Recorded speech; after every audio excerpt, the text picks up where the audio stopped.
ini bagus-bagus sekali butiknya. Jadi ini bener-bener high end ya teman-teman ya. Mall ini mulainya orang kaya-kaya.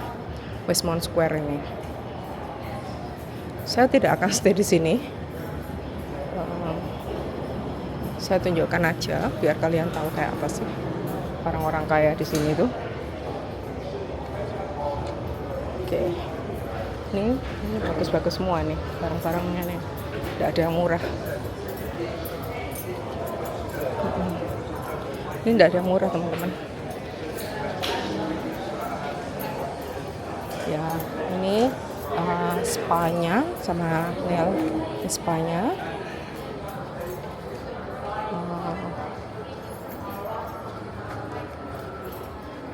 Kemudian ini juga yang punya butiknya dia. Ini coklat ya. Jadi kalau saya tunjukkan ini gedungnya ya. Kemudian Radimed ini tempat pusatnya Imagery Medical. Jadi kalau kita masuk ke sini, ini nanti akan tembus ke metro. Orang-orang masuk ini tembus ke metro. Jadi ini kita ada di sini, perhatikan. For that easy, you are here. Metronya ada di sini dan di sini. Yang kita tadi ke sana itu ada metro, tapi ini yang metro paling dekat di sini ya. Oke, sekarang kita akan keluar.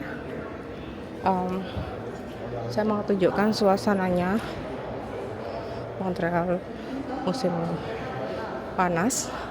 Biasanya saya kan sebelah sana ya, Saint Catherine yang sana ya, dekatnya McGill University. Nah, kita akan berjalan menuju Concordia. Saya insya Allah akan tunjukkan di mana LaSalle College. Jadi saya sekarang bisa mendaftarkan kalian ke LaSalle College karena saya sudah resmi bekerja sama dengan UniApply.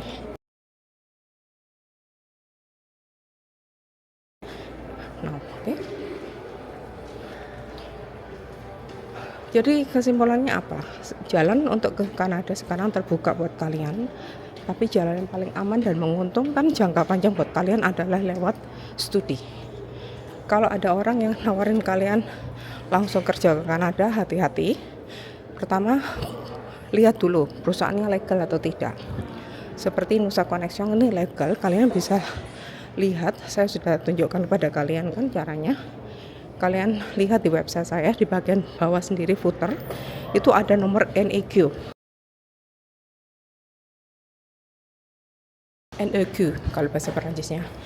NEQ itu sebuah nomor izin dari pemerintah Quebec, Provinsi Quebec.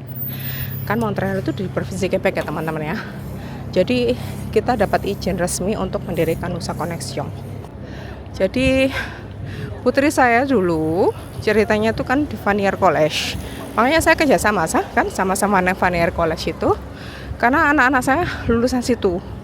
Anak saya laki sekarang kuliah di situ. Ya. Sama ambil 2 diploma bahasa Inggris Prancis. Ya. Ini kayaknya tahun terakhir anak saya dapat diploma 2 karena ada peraturan baru pemerintah Quebec harus wajib bahasa Prancis.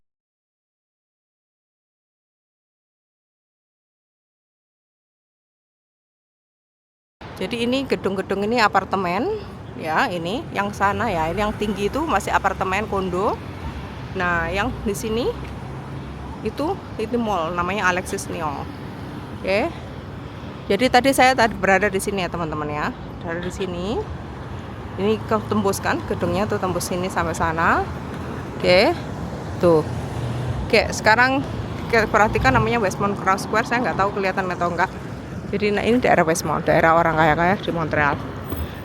Kapan-kapan kalau saya nyetir mobil daerah sini, saya tunjukkan rumah-rumahnya orang kaya di sini tuh kayak apa. Harganya sudah dolar semoga bukan rupiah. Ya.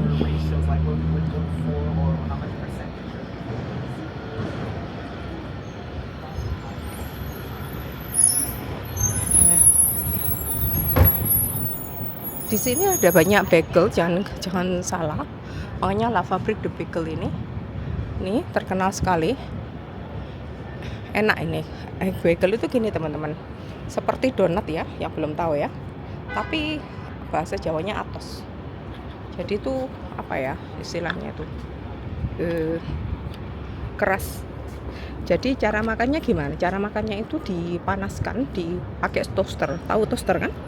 Nah, itu di situ teman-teman.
Buat yang penasaran kok bisa sih saya kerja sama sana sini. Pertama itu saya pernah ceritakan dari Al-Baqarah teman-teman. Saya ini rutin baca Al-Baqarah.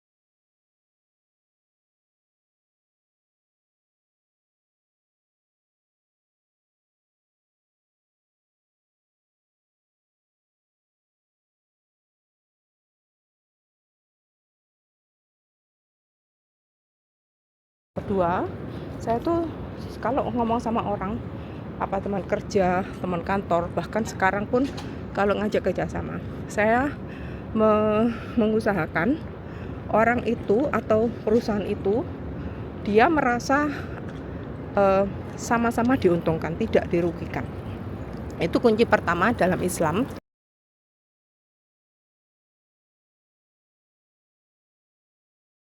Tidak boleh ada merugikan orang lain.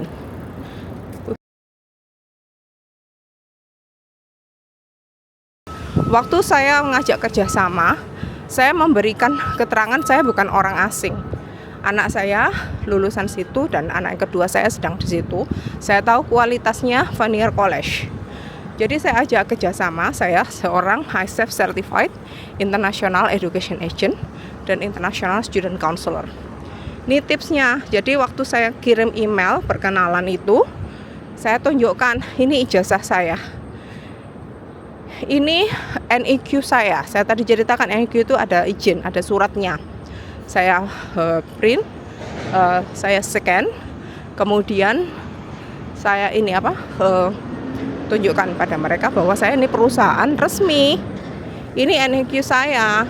Ini ijazah saya dari ISEF. Jadi saya ini International Education Agent, makanya saya ngajak kerjasama Vanier College. Karena saya meyakinkan, jadi kalau misalnya saya cuma ngenalin saya International Education Agent, mungkin bisa ya, tapi chance-nya untuk diterima itu tidak langsung. Waktu itu langsung. Kenapa? Karena saya memberitahu, saya tahu kelebihannya Vanier itu apa, anak-anak sekolah di situ, jadi saya ajak kerjasama.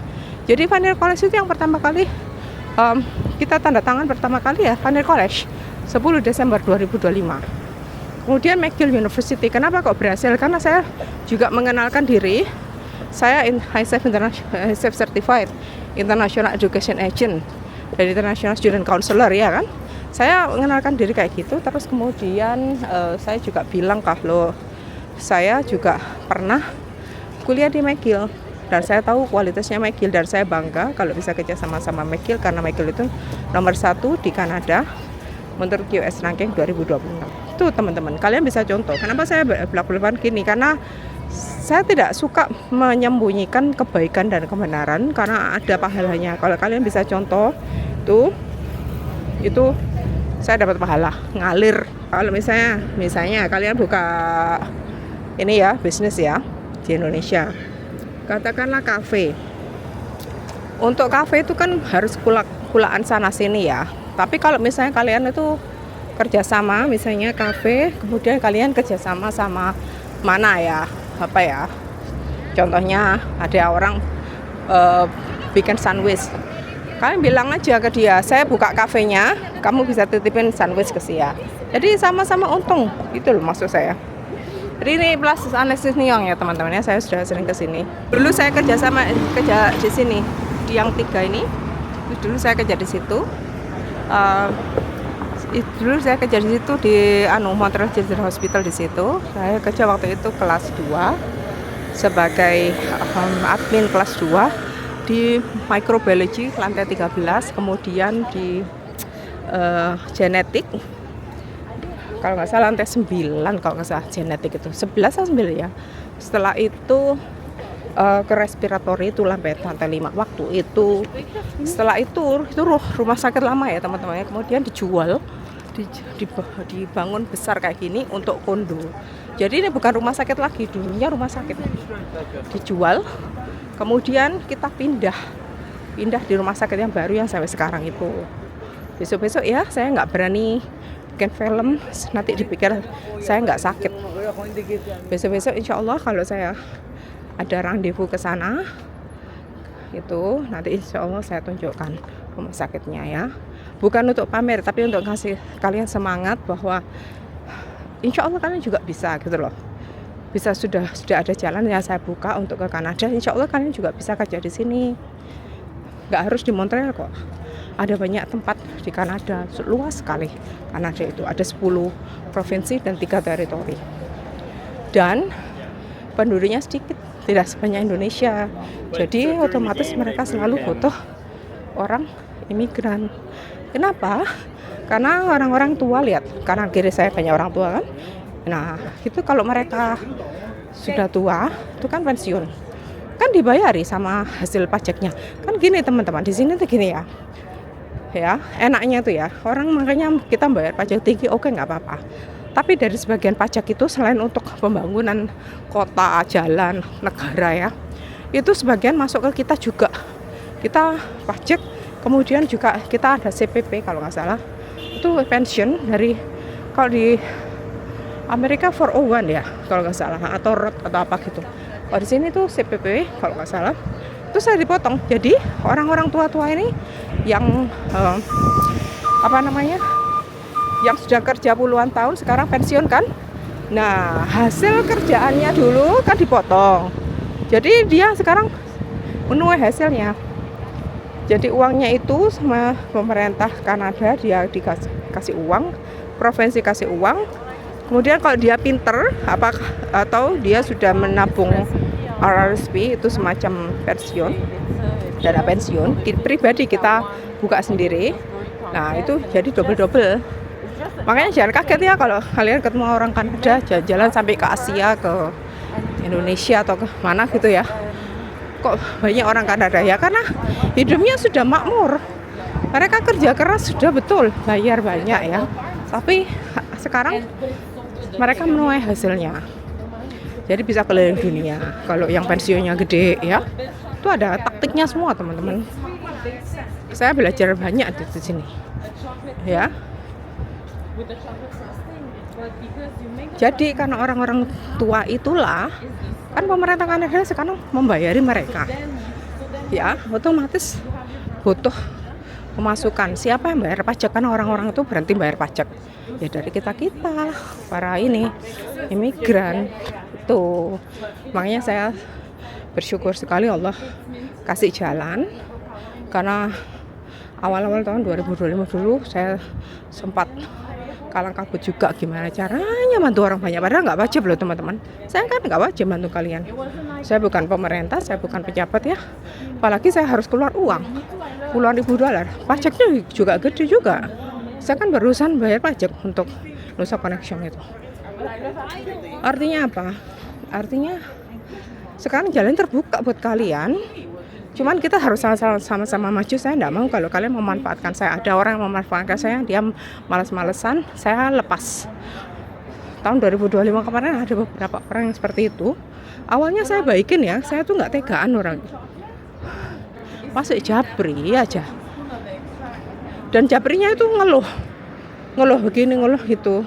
Dan saya selalu, saya orang ini INFJ 4 ya, jadi empati saya tinggi. Jadi saya selalu berusaha nenangin dia, ngasih tahu dia, oh saya minta tolong carikan kerja. Loh iya, tapi nggak bisa saya cuma carikan, saya kan nggak ada izin untuk jadi ini bisnis mencarikan kerja. Itu ilegal kalau saya nyarikan kerja. Satu-satunya cara cuma studi. Ada loh yang jawab, buat apa saya studi, apa untungnya buat saya? Langsung saya jawab, kalau kamu merasa tidak ada untungnya buat kamu untuk studi lagi, ya sudah, saya tidak bisa bantu. Maaf ya, mentality kayak gitu tuh tidak maju. Padahal selama 1 tahun itu saya berusaha baik sama dia. Setelah saya tahu mentalitinya kayak gitu, saya stop, nggak ngurusi dia lagi. Padahal sudah susah payah berusaha bantu orang-orang kayak gini, tapi ujung-ujungnya mereka malas-malasan minta cuma dicarikan kayak anak manja gitu loh. Carikan kerja. Lah kamu harus usaha dong. Bahasa Inggrismu aja nggak bisa, bahasa Perancis juga nggak bisa. Terus kamu juga lulusan apa? Juga saya belum tentu lulusan kamu di Indonesia itu diterima di sini. Kebanyakan harus sekolah lagi. Makanya saya bilang harus sekolah. Dan juga saya sudah jelaskan beribu kali di video, di mailing list, di WhatsApp, ya Telegram. Kalian tuh studi, dapat ijazah di Kanada. Ruginya apa sih? Ruginya apa? Nggak ada ruginya. Kalian itu berinvestasi untuk diri kalian sendiri. Ini ya sambil ngobrol, ini ada jamnya ini besar ini LaSalle College ya teman-teman ya. Saya tunjukkan. Itu tulisannya LaSalle College. Jadi kalau kalian studi di Kanada, dapat ijazah Kanada, siapa yang untung? Kalian kan? Saya mungkin kalian selesai sudah dapat kerja, sudah selesai, enggak jadi klien saya lagi. Tapi bayangkan kalau kalian sudah berhasil kerja di sini, karena kalian lulusan Kanada, otomatis uang yang kalian dapat lebih tinggi daripada orang lulusan luar negeri. Kecuali kalau yang lulusan luar negeri itu ekspatriat, seperti orang-orang yang dibombardir itu, ya kan? Itu ekspatriat, orang pintar-pintar bikin pesawat. Nggak sembarangan itu teman-teman. Jadi jangan malas-malas lah. Kalau kalian malas ya saya nggak bisa bantu. Saya aja, saya belajar terus kok untuk membantu kalian. Saya belajar lagi loh teman-teman. Ini tulisannya College LaSalle Montreal. Ini kelihatan ya. Jadi ini kelihatan ya, College LaSalle Montreal. Jadi di situ, ini gedungnya di atas itu ada orang itu ngerokok di depan itu. Ini gedungnya, ini College LaSalle ya. Oke. Ada cabangnya di Jakarta, makanya ada tulisannya member de LCI Education. Artinya dia member dari LCI. Kalau nggak salah LCI itu singkatannya LaSalle College International. Jadi mereka punya cabang juga di Spanyol, di Indonesia, di Jakarta juga ada. Oke. Jadi kalau kalian cuman jaga saya bahasa Jawanya, saya mundur, enggak akan bantu kalian. Yang penting itu saya itu tetap berusaha membantu orang yang memang mau dibantu dan layak dibantu. Banyak sekali. Bagi yang baru bergabung, itu mungkin kalian cuma melihat 1 video, 2 video dan langsung bikin kesimpulan. Jangan teman-teman. Karena kalau kalian bikin kesimpulan, saya ini siapa, bisnis saya itu seperti apa, kalian bisa salah paham. Sama seperti orang baca Quran, belum ngerti Quran, dia sudah langsung menyimpulkan, oh Quran itu bunuh ya, orang kafir harus dibunuh. Salah kalian. Sama seperti orang baca buku Harry Potter, kalau kalian nggak ngerti awal ceritanya, loh kok Voldemort dibunuh, setelah itu Harry Potter harus nyihir dan ada bentuk sihir yang membunuh di buku-buku terakhir itu. Kalau kalian nggak ngerti, tiba-tiba baca buku terakhir atau setengah-tengah, nggak baca semuanya, ya wassalam, ya kalian salah paham. Sama, makanya kalau kalian ingin kenal saya, kalau saya ngadakan information session, datang aja. Jadi nggak sekedar like, subscribe, tapi kalian kenal sama saya. Saya lebih suka, karena saya orangnya ini tipe INFJ ya. Jadi saya ini nggak bisa rame-rame, ada party, ekstrovert. Bukan, saya ini introvert. Jadi justru kalau kenal satu-satu itu saya lebih suka. Jadi nggak usah banyak-banyak. Biasanya lewat ini webinar atau gitu-gitu. Saya kenalkan mungkin berapa orang sih yang datang, itu nggak sampai ratusan ribuan orang kan. Akhirnya saya jadi kenal siapa kalian. Oke, di sini banyak yang halal, saya mau coba. Tapi saya mau masuk ke Subzen. Saya sudah lama sekali nggak ke Subzen. Subzen itu masakan kayak gini-gini halal. Saya mau coba di situ. Asli saya kangen. Ini dessert ini takos, ini dessertnya Korea. Ini banyak jual ya, matcha dan sebagainya. Sayangnya nggak ada halal. Yang halal itu Subzen itu halal. Terus kemudian tempo hari saya nemu baru buka besar sekali. Itu restoran Cina. Dia Cina asli, masuk Islam. Nah ini B12 itu halal. Saya tunjukkan yang halal ya. Ini barbecue Korea. Ini juga mau dibangun menjadi kondo. Banyak sekali pembangunan. Karena ada pembangunan kayak gini, jalan banyak yang ditutup. Ya. Ini croissant sandwich. Ini restoran Cina. Halal, enggak halal, sorry. Kepingin saja nih. Coba kalian yang pintar masak, buka dong restoran Cina di sini yang halal. Kan banyak teman-teman Chinese dari Indonesia itu jago masak. Kalau susah buka ininya, saya bantu deh carikan izinnya halal. Tapi hasil kalian janji lo ya, jaga lo ya. Sebab kalau ketahuan kalian enggak jaga, itu dicabut izinnya, izinnya. Izin restorannya itu. Sebab di Indonesia banyak ya, saya lihat pura-puranya halal, ternyata nggak halal, babi. Bahasa Cina. Dia sengaja hire orang pakai jilbab yang jualan. Ada tuh kasus kayak gitu tuh. Jadi orang mengira dia jilbaban kok halal, nggak bisa di Indonesia. Saya lebih suka sama Singapura.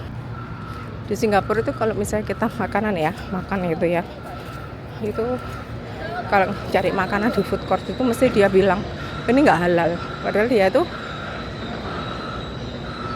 ini kita ngelewati Concordia tapi kok ditutup ya jalannya ya, bisa tidak ya? Oke, kita lewat sini ya, saya tunjukkan ya. Nah ini jadi jalannya ditutup semua, ini lihat ya, ini jalan umum ini ditutup semua. Nah ini Marche Nuwon ini tulisannya itu orang Cina ya. Jadi dia jual macam-macam. Ini Japone, ini ramen, ini gyoza, ini Jepang. Saya nggak halal.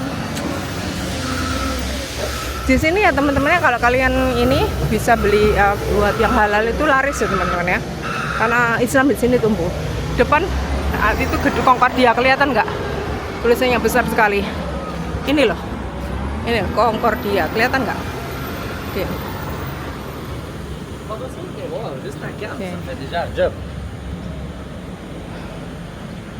Nah, ini Le Faubourg, ini pavilionnya Concordia. Saya dulu pernah ambil big data, masuk sini juga bisa.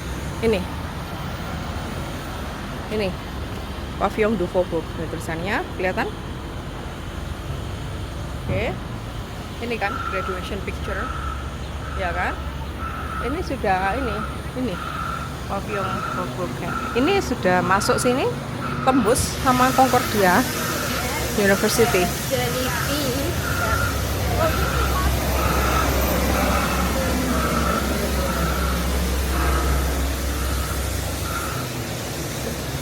Ini Poulet Rouge di depan itu halal.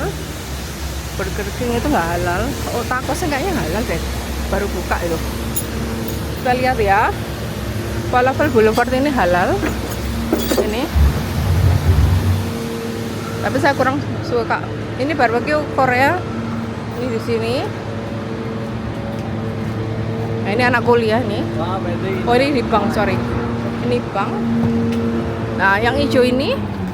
Nah, saya dulu di atas lantai berapa ya? Saya lupa. Ini.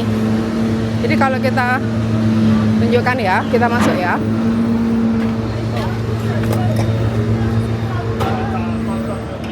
Nih, saya tunjukkan ini dalamnya Concordia University. Tapi ini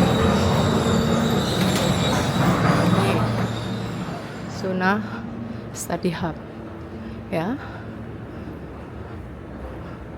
Jadi di sini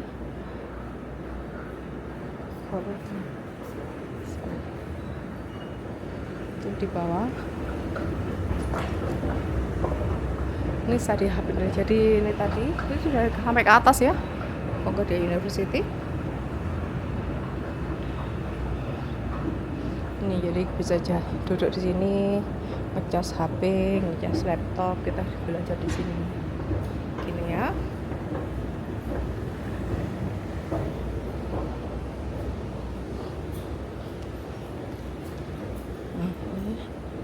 Jadi ini tempat-tempat belajarnya, biar kalian tahu ini dalamnya Concordia.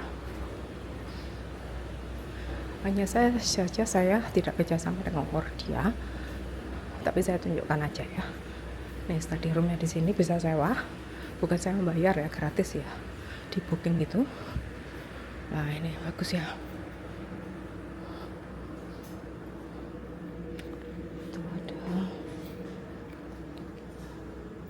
Ini tempat makan sambil belajar.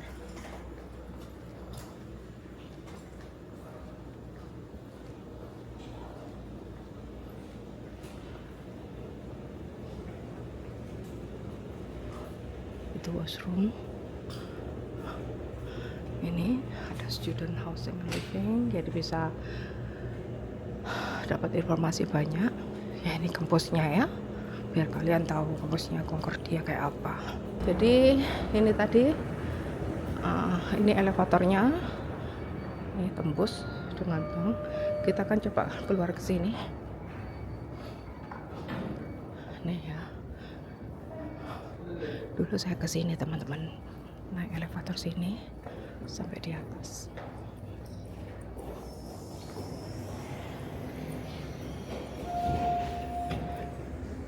Ya dulu saya di sini. Saya ke atas lantai berapa? 9 kalau nggak salah. Saya kuliah. Jadi waktu itu saya ambil big data. Ini ya. Nah, ini ya teman-teman ya.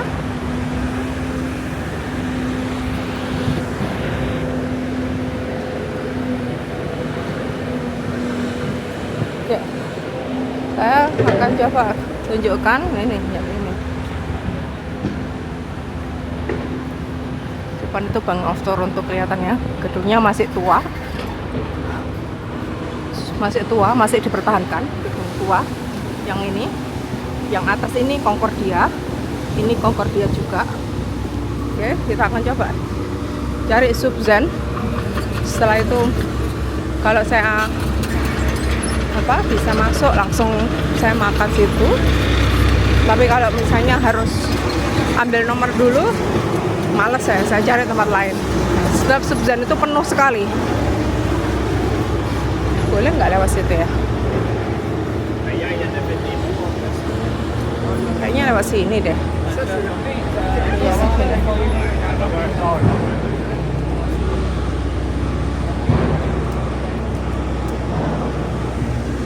Jadi perhatikan ini semua Concordia teman-teman ya. Concordia semua ini tulisannya Concordia, kelihatan kan? Nah, begini suasananya. Cafe Van Hout ini enak sekali.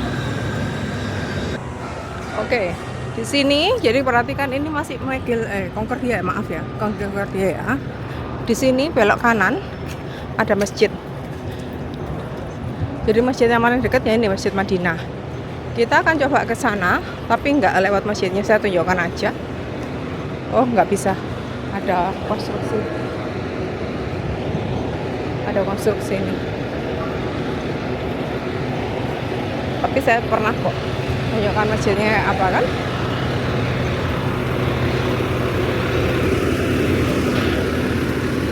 Di situ.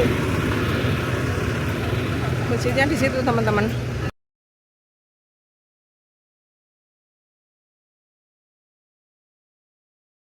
Itu. Ya. Mudah-mudahan Subzatnya buka dan saya bisa makan. Saya kangen sekali. Saya biasanya beli Uber. Kangen seperti bakso. Ini Vovo saya pernah ke Ottawa dulu beli sini.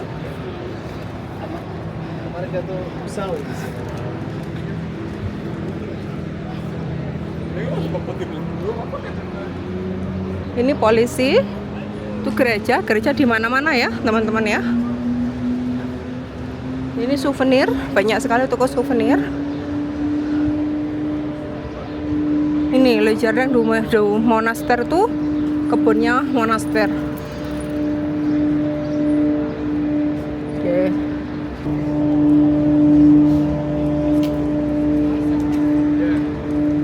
Sini, ini kepolisian ya, makanya banyak mobil polisi. Sebelah kanan ini gedungnya ini, yang ini polisi.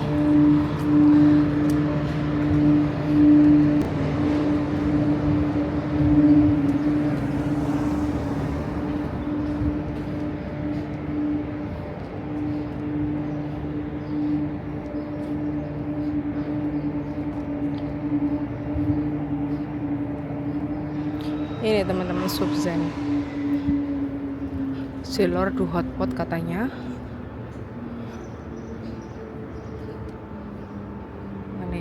Ini jadi ini ya, harganya sekarang naik 4,59 per 100 gram ya, jadi ini halal teman-teman ya. Saya akan coba ke sana.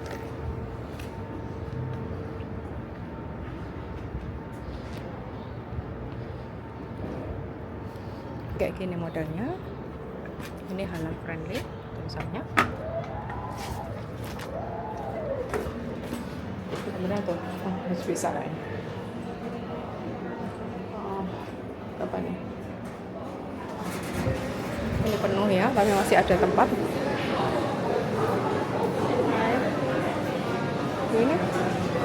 Ini caranya ngambil ini, ya, ngambil satu. Saya ngambil yang bawah aja biar kotor. Itulah. Kemudian ngambil atasnya, ya. Oke. Kemudian kita pilih yang mana. Oke, ini semua nanti hasilnya dihitung berapa gram, ya. Jadi misalnya Persian fishball ini kayaknya menarik sekali, saya coba ya. Oke, saya terpaksa taruh di sini. Mudah-mudahan masih bisa kalian lihat. Saya taruh di tas ya, sebab tangan saya harus free untuk pegang. Oke. Bismillah.